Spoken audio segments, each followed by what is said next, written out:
شیطان کی ساری طاقتوں کو تسلیم کرتے ہیں، سب تسلیم کرتے ہیں کہ ایک وقت میں کروڑوں لوگوں کے دلوں میں وسوسے ڈال دیتا ہے۔ کون کرتا ہے؟ شیطان کر رہا ہے۔ شیطان کے لیے ساری طاقتیں تسلیم ہو رہی ہیں، لیکن ایک طاقت تسلیم نہیں ہو رہی تو وہ انبیاء کے لیے نہیں ہو رہی۔ استغفر اللہ، اللہ تبارک و تعالیٰ نے ایسے عقائد سے بھی بچا ہے، بولے آمین۔ یعنی کہنا میں یہ چاہ رہا ہوں کہ نبی کریم صلی اللہ علیہ وسلم کو چاہے یہاں بیٹھ کر پکارے، چاہے مدینہ میں پہنچ کر پکارے، عادت نہیں۔ اللہ تبارک و تعالیٰ نے اپنے محبوب کو طاقت ایسے عطا فرمائی ہے، لیکن کیا عطا فرمائی ہے کس نے؟ اللہ تبارک و تعالیٰ نے۔ تو جو اللہ نے دی، جو اللہ کے پاس طاقتیں ہیں وہ ذاتی ہیں، کیا ہے؟ ذاتی ہیں۔ تو اب اللہ کی مرضی جسے چاہے دے، اللہ کی مرضی جسے چاہے دے، اپنے اولیاء کو طاقت دے تو وہ یہاں بیٹھ کر عرش کو دیکھ لے، اپنے انبیاء کو طاقت دے کہ پوری امت کی شفاعت کروا دے۔ سبحان اللہ۔ اللہ تبارک و تعالیٰ نے اس کی بہت ساری ہمیں دلیلیں قرآن و حدیث میں ملتی ہیں کہ رسول اللہ صلی اللہ علیہ وسلم کو پکارا جائے یا نہیں پکارا جائے، بہت دلیلیں اس بارے میں ہمیں ملتی ہیں۔ اچھا، اس کا کسی کے پاس کوئی جواب بھی نہیں ہوتا۔ جیسے ایک دلیل میں آپ کے سامنے پیش کرتا ہوں، قرآن پاک میں اللہ تبارک و تعالیٰ نے ارشاد فرمایا فَإِنَّ اللَّهَ وَمَوْلَاهُ، توجہ دیجیے گا، فَإِنَّ اللَّهَ وَمَوْلَاهُ وَجِبْرِيلُ وَصَالِحُ الْمُؤْمِنِينَ وَالْمَلَائِكَةُ بَعْدَ ذَلِكَ ظَهِيرٌ۔ فرمایا ارشاد فرمایا بے شک اللہ تعالیٰ ان کا مددگار ہے۔ کون ہے؟ اللہ تعالیٰ ان کا بولے مددگار ہے۔ فَإِنَّ اللَّهَ هُوَ مَوْلَاهُ، اللہ تو مددگار ہے، لیکن اللہ فرما رہا ہے وہ جبریل، اور کون مددگار ہے؟ جبرائیل مددگار ہے۔ سبحان اللہ۔ فرمایا وہ جبریل وصالح المؤمنین، اللہ مددگار ہے، فرما اللہ رہا ہے، جبریل مددگار ہے، کون فرما رہا ہے؟ اللہ فرما رہا ہے، جبریل مددگار ہے، لیکن وصالح المؤمنین، نیک لوگ بھی مددگار ہیں۔ کون ہے؟ نیک لوگ بھی کیا ہے؟ مددگار ہیں۔ سبحان اللہ۔ تو جبریل اور نیک ایمان والے اس کے بعد فرشتے مدد پر ہیں۔ کیا ہے؟ اب جب نیک لوگ بھی مدد کر رہے ہیں تو نیک لوگوں سے سب سے اعلیٰ، سب سے اعلیٰ، سب سے اعلیٰ جس کا لیول ہے وہ انبیاء کہتے ہیں، پر وہ مددگار نہیں، باقی سب مددگار ہیں۔ اللہ اکبر، اللہ اکبر۔ حضور نبی کریم صلی اللہ علیہ وسلم نے ہمیں اس کی تعلیم ارشاد فرمائی ہے۔ کہاں اس کے بارے میں بہت سی حدیثیں، بہت سے دلائل ہم پیش کر سکتے ہیں، لیکن اپنے عوام کو سمجھانے کے لیے صرف اتنا ہی کافی ہے کہ آپ جس عقیدے پر قائم ہیں وہ عقیدہ درست ہے۔ الحمدللہ۔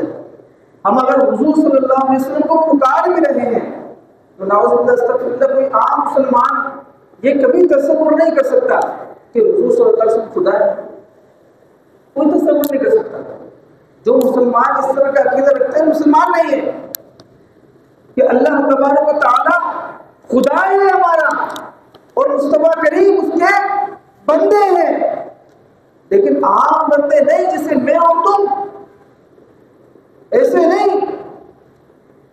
کیا تشہد میں کیا پڑھتے ہیں؟ السلام علیکم ایھا النبی، کیا پڑھتے ہیں؟ ایھا النبی، پڑھتے کہ نہیں پڑھتے؟ ایھا النبی چونکہ ایک بندہ سو رہا ہو، لیٹا ہو، تو ہم کبھی کسی نے کسی عالم دین نے آپ سے کہا ہو کہ جب آپ گھر میں داخل ہو اگرچہ بندہ سو رہا ہو اس کو بھی سلام کریں، کس نے کہا؟ کسی نے نہیں کہا۔ یعنی سوتے ہوئے بندے کو سلام کرنا بھی فضول ہے۔ سلام کریں گے جواب آنا ہے؟ بولے جواب آنا ہے؟ نہیں آ رہا، سو رہا ہے تو منع ہے۔ سن لیجیے، سوتے ہوئے بندے کو سلام کرنا بھی منع ہے قیامت تک بلا تشبیہ بلا تمثیل۔ فرمایا السلام علیکم ایھا النبی ورحمۃ اللہ وبرکاتہ۔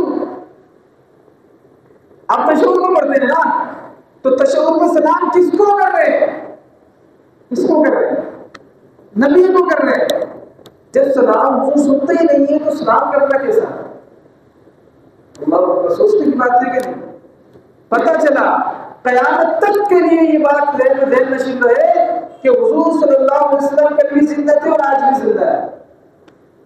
بس کل نفس ذائقۃ الموت، ہر نفس کو ایک آن کے لیے موت کا مزہ چکھنا ہے تو چکھنا ہے، لیکن میرا اور آپ کا مقام الگ الگ ہے. لیکن مصطفیٰ کریم کا مقام سب سے جدا ہے. سبحان اللہ. اللہ تعالیٰ ہمیں اس عقیدے پر قائم دائم فرمایا. اللہ کریم نے اپنے پیارے حبیب صلی اللہ علیہ وسلم کو اپنی بہت سے صفات کا مظہر بنایا ہے. احادیث کریمہ اور سیرت پر سرسری نظر ڈالنے سے بات دن میں چمکنے والے سورج کی طرح صاف ہو جاتی ہے کہ رب کریم کی عطا سے پیارے نبی صلی اللہ علیہ وسلم کی مخلوق کے حاجت روا اور مشکل کشا ہے. آپ پڑھتے ہیں بسم اللہ الرحمن الرحیم. اللہ کے نام سے شروع جو بڑا مبارک ہے رحم فرمانے والا ہے. اللہ کی صفت ہے رحیم. کیا ہے؟ رحیم، رحم کرنے والا. اور آپ کو پتہ ہے رحیم حضور صلی اللہ علیہ وسلم کی صفت دی کس نے ہے؟ اللہ نے. یہ مومنوں کو بہت سارے شفیع رحیم ہے. مومنوں کی جان سے کریم ہے. سبحان اللہ. پھر نبی کریم صلی اللہ علیہ وسلم کی حاجت روائی، مشکل کشائی اور امداد فرمانے کا سلسلہ بہت وسیع کشاد ہے. آپ قدم قدم پر یہ واقعہ سنتے اور پڑھتے ہیں کہ کون ایسا ہے جس نے حضور کو پکارا تھا. کہ آپ نے بھی سنا کہ بلال نے بھی حضور کی بارگاہ میں فریاد رسی کی تھی. کہ آپ نہیں دیکھتے کہ اونٹ نے بھی اپنی زبان کو حضور سے تذکرہ فرمایا. کہ آپ نہیں دیکھتے کہ حضرت بلال رضی اللہ تعالیٰ عنہ کو تقریر میں دیکھنے کے بعد دکھ میں ہونے والے کون تھے؟ مصطفیٰ کریم. یہ بتایا نا یہ حاجت روائی کس نے کی ہے؟ سبحان اللہ. وہی دیکھتے عمر محمد کی بکری جب بالکل سوکھی ہو گئی تھی، سوکھ کر کانٹا ہو گئی تھی، دودھ نہیں بچا تھا، لیکن مصطفیٰ کریم صلی اللہ علیہ وسلم تشریف لائے. کچھ جب کھانے پینے کو طلب کیا تو نہیں تھا، تو آپ صلی اللہ علیہ وسلم دیکھا کونے میں کھڑی بکری ہے، فرمایا سے دودھ نکال لوں. کیا کہا؟ اس کا دودھ نکال لوں. بکری ہے. انہوں نے کہا کیا نکالے گا سر؟ سوکھ کے کانٹا ہو گئی ہے، اب تو کچھ بھی باقی نہیں ہے اس میں. کہا کہ دودھ نکال لوں. نہ نکالتے تو نکلتا ہے تو اللہ اکبر. آپ صلی اللہ علیہ وسلم فرمایا کہ جاؤ سارے برتن لے آؤ. کیا فرمایا؟ سارے برتن لے آؤ. حکم عورت جو ہے سارے برتن لے آئے. برتن لائے، حضور صلی اللہ علیہ وسلم بسم اللہ پڑھ کر قدموں کو ہاتھ لگایا اور شروع ہو. یقین کرے سارے کے سارے برتن لے آئے. خود بھی سیراب ہوئے، اصحاب کو سیراب فرمایا کہ جو بھی سیراب ہو برتن تک بھی بھرے رہے اور بکری کا دودھ ختم نہیں ہوا بلکہ وہ زیادہ صحت مند ہو گئی. بتایا یہ حاجت روائی کس نے کی؟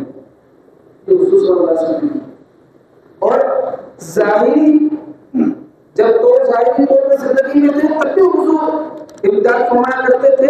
اور ظاہری وفات کے بعد بھی کہ جب بارش نہیں ہو رہی تھی تو حضرت عائشہ رضی اللہ عنہا کے پاس تشریف لایا کچھ اصحاب. فرمایا بارش نہیں ہو رہی. حضرت عائشہ نے فرمایا ایسا کرو کہ گنبد کی طرف جو ہے اوپر سے جائے ایک کھڑکی نکالی. کیا کہا؟ کھڑکی نکالی. آج بھی عمر بدر وہ ایک کھڑکی موجود ہے. کھڑکی نکالی. جب آسمان اور حضور کے روزہ اکبر کے درمیان کوئی چیز حائل نہیں ہوگی تو بارش برسے گی. جب کھڑکی نکالی گئی تو اتنی بارش ہوئی، اتنی بارش ہوئی، اتنی بارش ہوئی. سبحان اللہ. تو اس کے بعد اس کو بند کرنا پڑا کیونکہ بارش اتنی ہو گئی. اللہ اکبر. اللہ تعالیٰ نے آپ صلی اللہ علیہ وسلم کو بڑے وسعت فرمائی ہے. حضرت امام علامہ عبداللہ محمد موسیٰ مالکی رحمۃ اللہ علیہ نے پوری کتاب تصنیف فرمائی جس سے کئی علماء محدثین نے استفادہ فرمایا ہے. ایک عبارت سے اس عنوان کو وسعت کو سمجھا جا سکتا ہے. ارشاد فرمایا وَلَوْ طُبِّعَتْ هَذَا الْفَنُّ لَحُفِيَتِ الْأَقْلَامُ وَجَفَّتِ الْمَحَابِرُ وَفَنَيَتِ الرُّوسُ فی تطبعی و تقاتل، یعنی اگر اس طرح کے واقعات کو جمع کیا جائے، آج ہم دوسروں کے مدد کرنے والے واقعات کو کہتے ہیں کہ اگر جمع کیا جائے تو ان کا احاطہ کرنے میں کلام گھس جائے. کیا فرمایا؟ کلام گھس جائے، ارشاد فرمایا دماغیں خشک ہو جائے. حضور کے کتنے واقعات ہیں، فرمایا کاپیاں رجسٹر سب ختم ہو جائے، کیونکہ حضور صلی اللہ علیہ وسلم نے تو دعوت ہی فرمائی نا، اپنے امتی کو شفقتیں فرمائی ہیں. سبحان اللہ عز و جل. حضرت شیخ ابو عبداللہ حسین رحمۃ اللہ علیہ اپنا واقعہ بیان کرتے ہوئے ارشاد فرماتے ہیں میں شام کے شہر حمص میں مقیم تھا، میرے دل میں خیال گزرا، کیا کہتے ہیں، میرے دل میں خیال گزرا کہ میں مصر کی جانب سفر کرنا چاہتا ہوں. کیا کرا؟ میں مصر کی جانب سفر کرنا چاہتا ہوں، لیکن مسئلہ یہ آ رہا ہے کہ راستوں میں ڈاکوں کا پہلے ہوتا ہے، ڈاکو ڈھونڈ لیتے ہیں، ایپ کو ترک کرتے ہیں، پریشان کرتے ہیں. کیا کیا جائے؟ مصر کی جانب جانا ہے، وہاں جانے کا شوق بھی ہے، پہلے دن کیسے کر دیتے ہیں، کئی سال بعد پھر اس کا شوق کرتا ہے کہ مصر کی جانب جاؤں، وہاں جاؤں، لیکن پھر مل جاتے ہیں. اب ان کی بات حضور صلی اللہ علیہ وسلم قابل شریف ہے. فرمایا کیا مسئلہ ہے؟ سبحان اللہ. جملے سن لیا.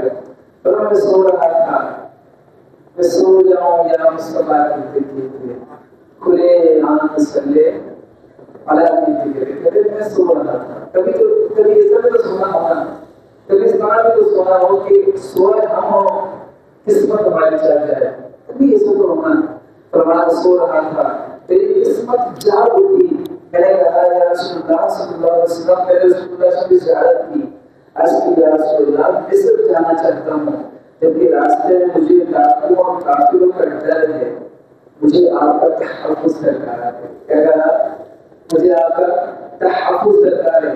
کہنے کہ یا رسول اللہ میں آپ سے مدد چاہتا ہوں، مجھے آپ کا تحفظ درکار ہے. سبحان اللہ. کہتے ہیں حضور نے فرمایا تمہیں کس چیز کا ڈر ہے؟ کیا فرمایا؟ تمہیں کس چیز کا ڈر ہے؟ یہ ایک دفعہ ہوا، دوسری بار پھر فرمایا حضور میں مصر جانا چاہتا ہوں، مجھے آپ کا تحفظ درکار ہے، مجھے کافیوں کا ڈر ہے، مجھے تحفظ کا ڈر ہے حضور، مجھے آپ کا تحفظ درکار ہے. پھر حضور نے فرمایا انداز دیکھیے، تو حضور نے فرمایا تمہیں کس چیز کا ڈر ہے؟ کہیے سبحان اللہ. یہ نقطہ بتاتا ہوں آپ کو انشاءاللہ، بڑا پیارا نقطہ ہے.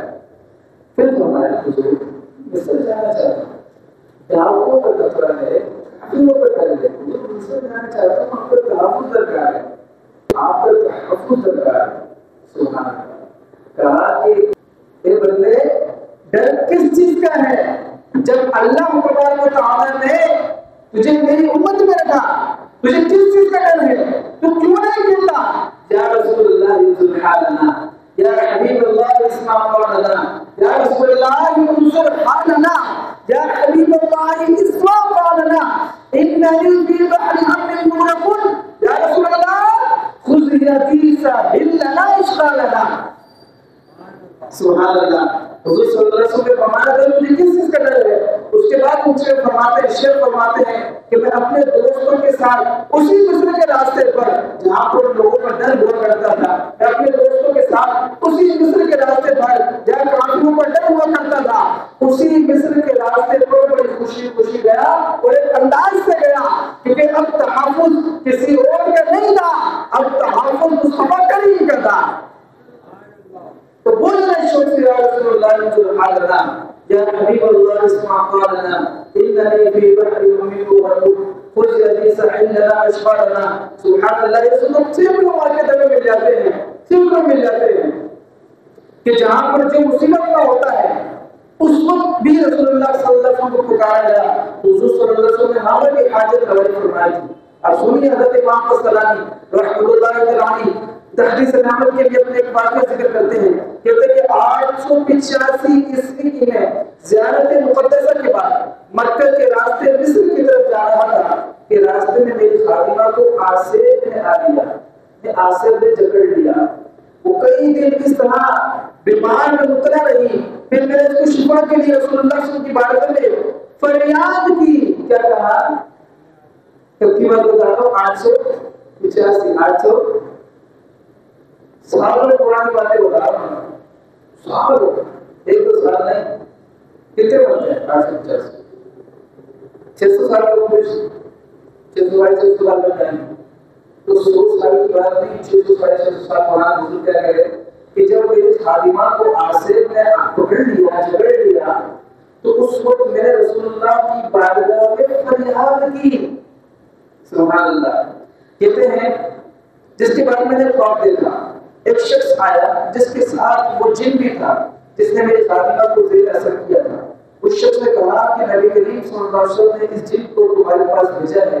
میں اس پر غصہ ہوا اور میں نے اس سے وعدہ دیا کہ آپ اس کے پاس دوبارہ نہیں آنا۔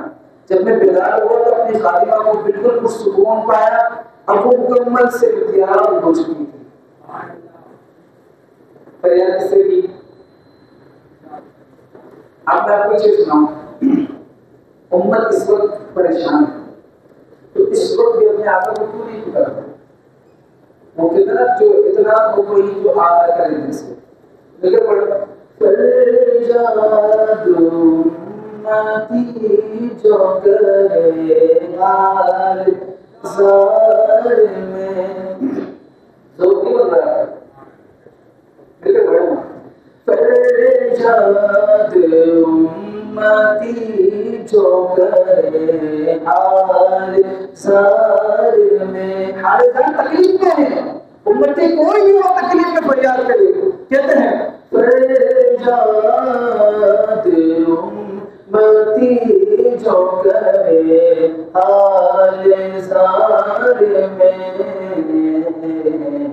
سن لیجیے ممکن نہیں کہ خیر بشر کو خبر نہ ہو، ممکن نہیں کہ خیر بشر کو خبر نہ ہو۔ سبحان اللہ۔ شاعر بخاری حضرت امام احمد بن محمد کسرانی رحمۃ اللہ علیہ، ان کی وفات کی نو پیش 923 ہجری میں ہوئی۔ کیا ہوئی؟ 923 ہجری میں ہوئی۔ اپنا یہ بھی واقعہ بیان کرتے کہتے ہیں کہ مجھے ایسی بیماری لگی جس کے علاج سے تمام ڈاکٹروں نے جواب دے دیا تھا۔ یقین کریں خدا کی قسم، میں کبھی اس قسم نہیں کھاتا بلکہ میں سچی قسم کھا کے کہتا ہوں اللہ کی قسم کہ یہ تجربے میرے اپنے ذات میں دیکھے ہیں، میں نے دیکھے ہیں۔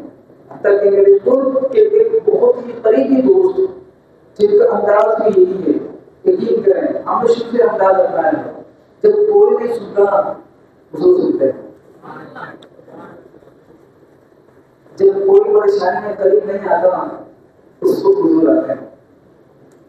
مدینہ یاد کرنے کے مدینہ یاد کر لینا، جو کوئی غم ستائے تو مدینہ یاد کر لے۔ سہارا کے سہاروں کا ایک بڑا پیارا کلام ہے، یہ چوٹ ہے جب کوئی نہیں سنتا حضور سنتے ہیں۔ ہم نے حضور کو پکارا ہے، کئی مقام پر میں نے فرمایا ہے، میں نے کہا ہے یا رسول اللہ اب نہیں ہو پا رہا، کرم فرمائے۔ یقین کریں اللہ کی عزت